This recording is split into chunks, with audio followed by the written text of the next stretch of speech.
for Nigeria to progress, a collective resolution to address corruption and... That was President Muhammadu Buhari in 2015. There he promised to deal decisively with insurgency as part of the administration's three-pronged attack against corruption, economic sabotage, and insecurity. President Buhari arrived the stage at a very auspicious period in the history of Nigeria, when Boko Haram was ravaging the northeast and hoisting flags in some local government areas. When he spoke as Commander-in-Chief of the Armed Forces, the people believed him, for here was a no-nonsense man of integrity and candor whose love for Nigeria and passion for service to the people were not in doubt. President Buhari is always believed by majority of Nigerians because of his antecedents. Right from his days as a military person, he will say and he will do. That was why he got elected 30 years after power had been taken from him as a military man. 30 years after he got elected as a Democrat, and 4 years after the first time, he got re-elected again. It shows that the people believe in the president. And that's why the challenges we have now, that belief is still there. Soon enough, the Nigerian army, through its Operation Lafia Dole, came to the rescue and with the collaboration of other agencies, liberated the conquered territories and sent the insurgents packing.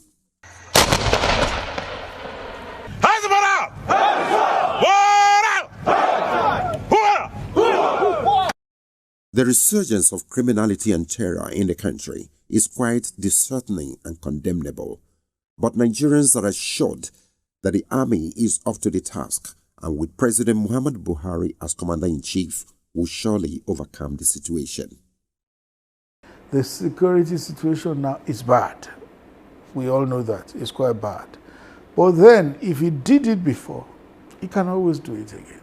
I believe that the situation, security-wise, will be turned around again.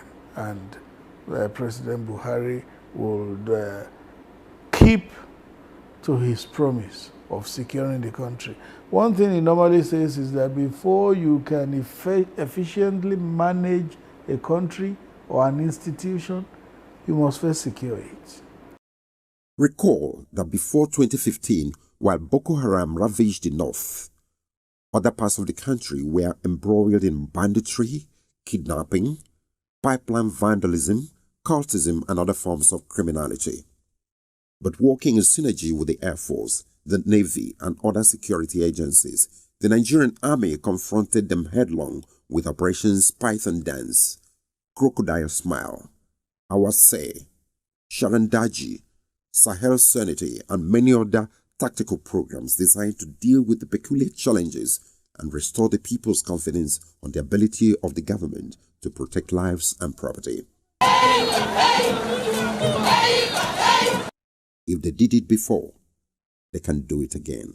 You recall that when he came in, there were a minimum of 17 local governments under the control of the insurgents. By control, I mean they had planted their flags, the emirs had fled, they were sitting in the emirs' palaces, local government chairmen had fled, they were the ones running the local governments, they were collecting taxes and toll everywhere. But you see that the president directed that the battle be taken to them.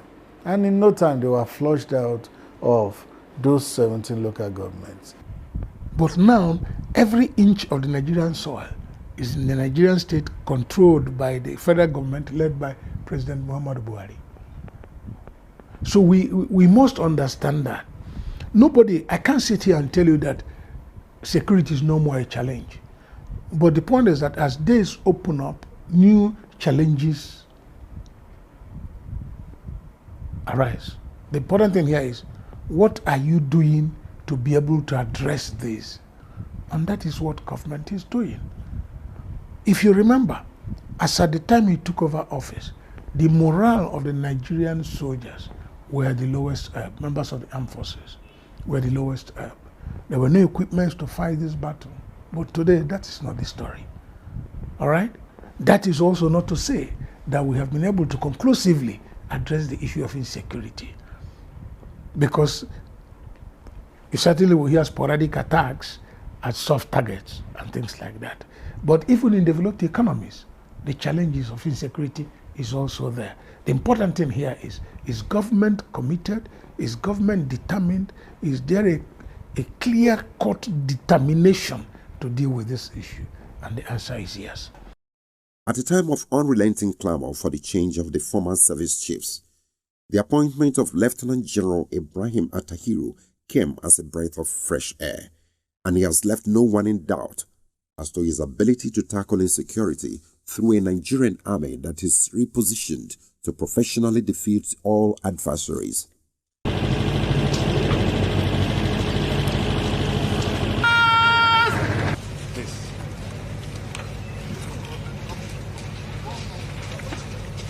I bring you very special greetings from the President, Commander-in-Chief of the Armed Forces. I present myself as your Chief of Army Staff to get to meet you, and you get to know me as well. The essence of this visit is operational. The idea is to motivate you. In the last few days, we had attacks in your area of responsibility. It is now high time we get back and fight through and support our forces ahead of you. Areas around Marte, Chukungudu, Kerenua, up to Kita will go must be cleared in the next 48 hours. You'll be rest assured of all the support required in this very onerous task. You cannot let this nation down. You must go there and do the needful, and I will be right behind you. Despite the challenges of inadequate funding and equipment, as well as sabotage by moles in the communities who supply information on the movement of troops to the terrorists, the High Command and men of the Nigerian Army are committed to ensuring the defeat of the common foes that threaten the peace of the nation. They were the ones that took the occupied territories in the first place. And now that there's a resurgence, they can always do it again. Because what I believe is part of the issue is that the military has been overstretched. The military is supposed to be interventionist. You go in, restore order, restore normalcy, and you retreat. And the civil forces, police, civil defense, and the rest continue to run those places. But you see that the military has been permanently in the Northeast since the insurgency started in 2009. There is attrition, there is lack of manpower, there is lack of equipment and all that. In terms of equipment, President Buhari has possibly done more than any president in recent times. He has equipped the military. And even as we speak, many more equipment are still coming. To deal with the resurgence of Boko Haram activities in the country and reassure the citizenry of his commitment to safety, the Nigerian Army, under Lieutenant General Attahiru, is re-strategizing to meet the expectations of the new security realities. Hence, in appreciation of the successes recorded over the years by the Army and realign itself for efficiency, the Chief of Army Staff has approved the renaming of the ongoing counter-insurgency operation in the Northeast from Operation Lafia Dole to Operation Hadinkai.